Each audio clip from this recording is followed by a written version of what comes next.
पश्चिम बंगाल से, जहां पर पश्चिम बंगाल के मुर्शिदाबाद के बेलडांगा में बाबरी मस्जिद की नींव रखी गई। तृणमूल कांग्रेस से निलंबित विधायक हुमायूं कबीर ने बाबरी मस्जिद की नींव रखी। इस मौके पर हजारों लोग मौजूद थे। बाबरी मस्जिद की नींव रखे जाने पर हुमायूं कबीर ने कहा कि वो राम मंदिर के खिलाफ नहीं है और मुस्लिमों को मस्जिद बनाने का अधिकार है। तो वहीं मस्जिद निर्माण को लेकर बेलडांगा समेत आसपास के इलाकों में हाई अलर्ट था। बेलडांगा और रानीनगर में सेंट्रल आर्म्स फोर्स की 19 टीमें, रैपिड एक्शन फोर्स, बीएसएफ, स्थानीय पुलिस की कई टीमों समेत 3000 से ज्यादा जवान तैनात किए गए हैं।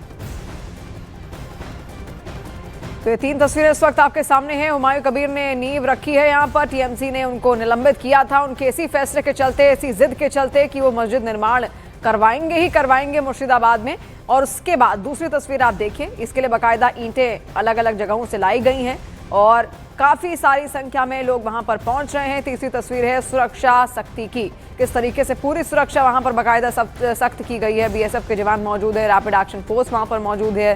सारी ही सुरक्षा इंतजाम वहां पर किए गए हैं क्योंकि मुर्शिदाबाद का इलाका बेहद संवेदनशील इलाका माना जाता है।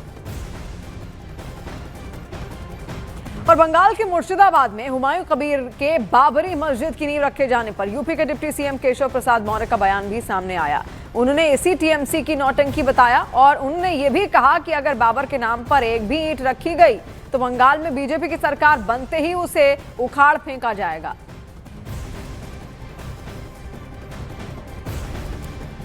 ये सब टीएमसी की नौटंकी है। बाबर के नाम पर एक भी ईंट रखी गई तो सरकार भाजपा की वहां आने वाली है, उस एक ईंट को उखाड़ करके फेंक दिया जाएगा। और वहीं बंगाल में बाबरी मस्जिद की नींव रखे जाने को लेकर सियासत भी लगातार हो रही है। कांग्रेस सांसद इमरान मसूद ने कहा कि ममता को इस मामले में सख्त एक्शन दिखाना चाहिए। उन्होंने ममता बनर्जी को घेरा और कहा कि ममता फिक्स गेम करने की कोशिश ना करें। तो देखिए लगातार किस तरीके से अब राजनीतिक बयानबाजी भी यहां पर शुरू हो गई है। कोई इसे फिक्स्ड गेम बता रहा है तो कोई इसे वोट बैंक की राजनीति यहां पर बता रहा है और कोई इसे कह रहा है कि एक ही समुदाय विशेष के लोगों को खुश करने की ये कोशिश है। ममता जी बंद क्यों नहीं करती? ममता जी बंद करें ना। ममता जी को सख्त एक्शन दिखाना चाहिए। उनको काहे का डर लग रहा है? मैं बहैसियत मुसलमान कह रहा हूं, सख्ती के साथ एक्शन करें, बंद करें। ये तमाशा नहीं चलेगा। मस्जिद बनानी है मस्जिद बनाओ, लेकिन मस्जिद का नामांकन इस तरह नहीं होगा कि तुम नामांकन करोगे नफरत के नाम के ऊपर। तो ये तो बात ममता जी जवाब देंगी, मैं थोड़ी जवाब दूंगा। ये जवाब तो ममता जी देंगी, मैं थोड़ी दूंगा ना। ममता जी फिक्स गेम ना करने की कोशिश ना करें, सख्ती के साथ एक्शन लेकर के बताएंगे हाँ ये लिया जाता है एक्शन। इमरान भाई ये बताइए कि आज मुर्शिदाबाद में हुमायूं कबीर टीएमसी के निलंबित विधायक हैं, वो बाबरी मस्जिद की नींव रख रहे हैं, कैसे देख रहे हैं आप लोग? भाजपा के पूर्व प्रत्याशी हैं, 2019 में भारतीय जनता पार्टी से चुनाव लड़ा था। बाबरी मस्जिद की शहीद करने वालों के हाथ में हाथ डाल करके, झंडा थाम करके भारतीय जनता पार्टी से चुनाव लड़ रहे थे। आज इतनी मोहब्बत हो गई। मस्जिद सियासत के लिए नहीं है, मस्जिद इबादत के लिए है। बीजेपी के एजेंडे पर खेल रहे हो, नफरत फैलाने के लिए काम कर रहे हो।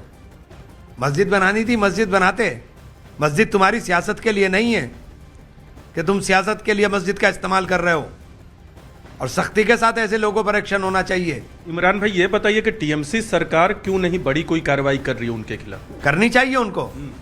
सख्त प्रशासक होने का यही है कि आप बिना इस बात के हिचक किए कि कौन क्या सांप्रदायिकता का जहर कोई भी बो रहा हो, उसके खिलाफ आप एक्शन लो। इसमें आप टीएमसी और बीजेपी को भी कहीं देखते हैं? हो सकता है, मुझे नहीं पता, लेकिन ममता जी को चाहिए बहुत सख्ती के साथ एक्शन निलंबित। आप क्यों इजाजत दे रहे हो कि ईंटें सर पर लिए जा रहे हैं? क्या 1992 की याद दिला रहे हो आप तो 1992 की याद दिला रहे हो पूरी। क्यों गड़े मुर्दे उखाड़ रहे हो?